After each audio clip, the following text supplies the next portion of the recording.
ನೀವು ನೋಡ್ತಾ ಇದ್ದೀರಾ ಜನಸೇವಾ ಕನ್ನಡ ಟಿವಿ. ಇದು ನಿಮ್ಮ ವಾಹಿನಿ. ಇದ್ದದ್ದು ಇದ್ದಾಗೆ.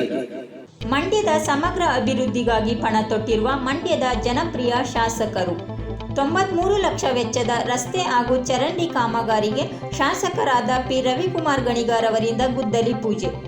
ಮಂಡ್ಯ ನಗರದ ಬನ್ನೂರು ರಸ್ತೆಯ ಚಾಮುಂಡೇಶ್ವರಿ ದೇವಸ್ಥಾನದ ಮುಂಭಾಗ ನಗರಸಭೆ ವತಿಯಿಂದ 15ನೇ ಹಣಕಾಸು ಆಯೋಗ ನಗರಸಭೆ ನಿಧಿಯಿಂದ ಅಂದಾಜು 93 ಲಕ್ಷ ವೆಚ್ಚದ ವಾರ್ಡ್ 9ರ PES ಕಾಲೇಜು ಹಾಸ್ಟೆಲ್ ಹಿಂಭಾಗದ ಚರಂಡಿ ನಿರ್ಮಾಣ ಹಾಗೂ ವಾರ್ಡ್ 6, 7, 8, 9, 10, 13, 14, 15 ಮತ್ತು 31ರಲ್ಲಿ ರಸ್ತೆ ಮತ್ತು ಚರಂಡಿ ಅಭಿವೃದ್ಧಿ ಕಾಮಗಾರಿಗೆ ಗುದ್ದಲಿ ಪೂಜೆ ನೆರವೇರಿಸಿದ ಮಂಡ್ಯ ವಿಧಾನಸಭಾ ಕ್ಷೇತ್ರದ ಜನಪ್ರಿಯ ಶಾಸಕರಾದ ಪಿ ರವಿಕುಮಾರ್ ಗಣಿಗಾರ್ ಅವರು. ಈ ದಿನ ಮಾನ್ಯ ಶಾಸಕರು ರವಿ ಗಣಿಗಾರ್ ಅವರು ಗುದ್ದಲಿ ಪೂಜೆ ಮಾಡಿದಂಥ ಕಾಮಗಾರಿಗಳು 15ನೇ ಹಣಕಾಸಿನಲ್ಲಿ ಮಂಜೂರಾಗಿದ್ದು 93 ಲಕ್ಷದ 60 ಸಾವಿರ ರೂಪಾಯಿಗೆ ಮಂಜೂರಾತಿಯಾಗಿದ್ದು ಆ ಕಾಮಗಾರಿಗಳನ್ನ ಈಗ ಗುದ್ದಲಿ ಪೂಜೆ ಮಾಡೋದಕ್ಕೆ ಪ್ರತಿ ವಾರ್ಡಲ್ಲಿ ಅಂದರೆ 6, 7, 8, 9, 10, 14, 15 ಮತ್ತು 31 ಕಾಮಗಾರಿಗಳನ್ನ ಎತ್ಕೊಂಡಿದ್ದೀವಿ. ಇದಕ್ಕೆ ಹೆಚ್ಚಿನ ರೀತಿಯ ಸಹಕಾರ ಕೊಡಲಿ ಅಂತೇಳಿ ಶಾಸಕರು ಒಗ್ಗಟ್ಟಾಗಿ ಕೆಲಸ ನಡೀಲಿ ಅನ್ನೋ ಉದ್ದೇಶದಿಂದ ಒಂದೇ ಕಡೆ ಒಂದು ಸಮೂಹವಾಗಿ ಉದ್ಘಾಟನೆನ ಏನು ಗುದ್ದಲಿ ಪೂಜೆ ಮಾಡಿದ್ದಾರೆ. ಅದಕ್ಕೆ ಹೆಚ್ಚಿನ ಸಹಕಾರನ ಈ 15ನೇ ವಾರ್ಡ್ನ ಗೀತ ಅವರು ತಗೊಂಡು ಕಾಮಗಾರಿ ಮಾಡಿದ್ದೀವಿ. ಸಹಕಾರ ಕೊಟ್ಟರೆ ಅದು ಸಹಕಾರ. ಫೈನಾನ್ಸಲ್ಲಿ ಮಂಡ್ಯ ನಗರಸಭೆಯ ವತಿಯಿಂದ ನಾನು ಅಧ್ಯಕ್ಷರು, ಉಪಾಧ್ಯಕ್ಷರು, ನಮ್ಮ ಹಿರಿಯ ಸದಸ್ಯರಾದ ಮಂಜಣ್ಣ, ಈ ವಾರ್ಡಿನ ಸದಸ್ಯರಾದಂಥ ಗೀತಾ ಅವರು, ಪ್ರಕಾಶ್ ಅವರು, ಶ್ರೀಧರ್ ಅವರು, ನಮ್ಮ ಸುಮನ್ನು, ಶಿವಲಿಂಗಣ್ಣ ಮತ್ತು ಎಲ್ಲ ಸೇರಿ 6ನೇ ವಾರ್ಡಿಂದ 12ನೇ ವಾರ್ಡು 15ನೇ ವಾರ್ಡ್ವರೆಗೂ 12ನೇ ವಾರ್ಡ್ ಒಂದಿಲ್ಲ ಒಟ್ಟು 93 ಲಕ್ಷ ರೂಪಾಯಿ ಇದಕ್ಕೆ ರಸ್ತೆ ಕಾಮಗಾರಿ, ಚರಂಡಿ ಮತ್ತು ವಿವಿಧ ಕಾಮಗಾರಿಗಳಿಗೆ ಗುದ್ದಲಿ ಪೂಜೆಯನ್ನು ಮಾಡಿದ್ದೀವಿ. ನಾವು ಕೇದಾರ್ಗೂ ಹೇಳೋದು ಇಷ್ಟೇ, ಗುಣಮಟ್ಟದ ಕೆಲಸ ಆಗಬೇಕು. ಗುಣಮಟ್ಟದಲ್ಲಿ ಯಾವುದೇ ರಾಜಿ ಇಲ್ಲ. ಮಳೆ ಬರ್ತಾ ಇರೋದ್ರಿಂದ ಸ್ವಲ್ಪ ಕಾಮಗಾರಿಗೆ ಅಡ್ಡಿ ಆಗ್ತಾಯಿದೆ. ಹಲವಾರು ಟೆಂಡರ್ಗಳಾಗಿದೆ. ಮಳೆ ಬರ್ತಾ ಇರೋದ್ರಿಂದ ಟಾರ್ ಕೂರಬೇಕಂದ್ರೆ ಮಳೆ ಬಂದು ತಿರ್ಗಾ ಕಿತ್ತೋಗುತ್ತೆ ಅಂತ ಸ್ವಲ್ಪ ಸಮಯ ತಗೊಳ್ತಾರೆ.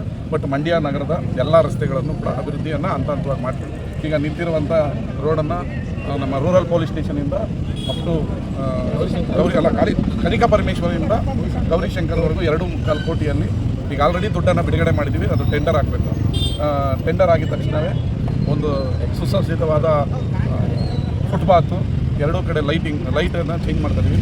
ಮತ್ತು ರಸ್ತೆ ಭಾಳ ಚೆನ್ನಾಗಿ ಬರಬೇಕು ಅಂತ ಇದನ್ನು ಮಾದರಿ ರಸ್ತೆಯಾಗಿ ಮಂಡ್ಯದಲ್ಲಿ ಅಭಿವೃದ್ಧಿ ಮಾಡಬೇಕು ಈ 100 ಫೀಟ್ ರೋಡನ್ನು ಅನ್ನೋದು ನಮ್ಮ ಆಸೆ ಇದೆ.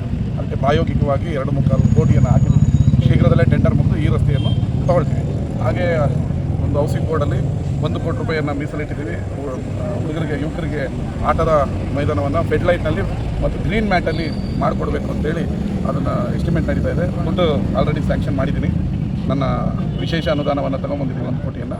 ಅದನ್ನು ಶೀಘ್ರದಲ್ಲೇ ಬರೋ ವಾರದಲ್ಲಿ ಆ ಎಸ್ಟಿಮೇಟ್ ಮುಗಿದ್ಮೇಲೆ ಮಂಡ್ಯದ ಯುವಕರು ಕ್ರೀಡೆಯಲ್ಲಿ ಹೆಚ್ಚೆಚ್ಚು ಅವರನ್ನು ತೊಡಗಿಸ್ಕೋಬೇಕು ಅಂಥೇಳಿ ಮಂಡ್ಯದ ಈ ಡಿಸ್ಟಿಕ್ನಲ್ಲಿ, ಜಿಲ್ಲೆಯಲ್ಲೇ ಮತ್ತು ಹಳೆ ಮೈಸೂರಿನಲ್ಲೇ ಪ್ರಪ್ರಥಮ ಗ್ರೀನ್ ಮ್ಯಾಟಲ್ಲಿ ಫೆಡ್ಲೈಟಲ್ಲಿ ನಾನಾ ಕ್ರೀಡೆಗಳನ್ನು ಕ್ರಿಕೆಟು, ವಾಲಿಬಾಲು, ಹಾಕಿ ಈ ಥರ ಕ್ರೀಡೆಗಳನ್ನು ಆಡುವಂಥ ಕ್ರೀಡಾಂಗಣವನ್ನು ಹೌಸಿಂಗ್ ಬೋರ್ಡಲ್ಲಿ ಶೀಘ್ರದಲ್ಲೇ ನಿರ್ಮಾಣ ಮಾಡ್ತೀವಿ. ಮೈಸೂರು ಬೆಂಗಳೂರು ಹೌದು, ಮಳೆ ಬರ್ತಾ ಇದೆ. ಮಳೆ ಬಂದಾಗ ನೀವು ಕಾಮಗಾರಿ ಮಾಡಿದ್ರೆ ಅದು ಬಾಳಿಕೆ ಬರೋದಿಲ್ಲ.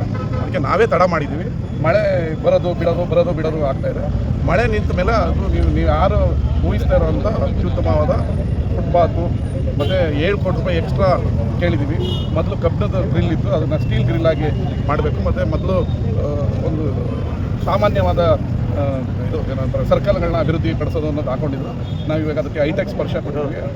ಮತ್ತು 3 ಅಡಿಗೆ ಮಾತ್ರ ಫುಟ್ಪಾತ್ ಮಾಡಬೇಕು ಸಿಟಿ ಲಿಮಿಟ್ಸಲ್ಲಿ ಅಂತ ಮೊದಲು ಎಸ್ಟಿಮೇಟಲ್ಲಿತ್ತು. ಈಗ ಮಣ್ಣು ಎಲ್ಲಿದೆ ಅಲ್ಲಿವರೆಗೂ ಅಂದರೆ ರಸ್ತೆ ಟಾರ್ ಎಷ್ಟು ಬಿಟ್ಟಿದೆ ಅಷ್ಟು ಫುಟ್ಪಾತ್ ಅಗಲೀಕರಣ ಆಗಬೇಕು ಅನ್ನೋದಕ್ಕೆ ಎಕ್ಸ್ಟ್ರಾ 7 ಕೋಟಿ ವರ್ಕ್ಗಳನ್ನ ಕೇಳಿದ್ದಾರೆ. ಅಂದರೆ ನಮ್ಮ ರಾಜ್ಯ ಸರ್ಕಾರ ಅದಕ್ಕೆ ಅಪ್ರೂವಲ್ ಕೊಟ್ಟಿದೆ. ಈಗ ಕೇಂದ್ರ ಸರ್ಕಾರಕ್ಕೆ ಹೋಗಿದೆ. ಯಾಕಂದರೆ ಅದು ರಾಜ್ಯ ಮತ್ತು ಕೇಂದ್ರ ಸರ್ಕಾರ ಎರಡೂ ಅಪ್ರೂವಲ್ ಕೊಡಬೇಕು. ಅದು ಬಿಡುಗಡೆ ಆಗ್ತಿದ್ದಂಗೆ ನೀವು ಏನು ಅಂದ್ಕೊಂಡಿದ್ರೆ, ನೀವು ಊಹೆ ಮಾಡ್ತಿದ್ರೆ ಆ ರೀತಿ ರಸ್ತೆ ಕಾಮಗಾರಿ ಆಗುತ್ತೆ. ಸಬ್ಸ್ಕ್ರೈಬ್ ಬಟನ್ ಮೇಲೆ ಕ್ಲಿಕ್ ಮಾಡಿ ಹಾಗೂ ನಮ್ಮ ಹೊಸ ವಿಡಿಯೋ ನೋಟಿಫಿಕೇಷನ್ಗೋಸ್ಕರ ಪಕ್ಕದಲ್ಲಿ ಕಾಣುವ ಬೆಲ್ ಬಟನ್ ಮೇಲೆ ಕ್ಲಿಕ್ ಮಾಡಿ ಹಾಗೂ ಲೈಕ್ ಮಾಡಿ, ಶೇರ್ ಮಾಡಿ, ಕಮೆಂಟ್ ಮಾಡಿ.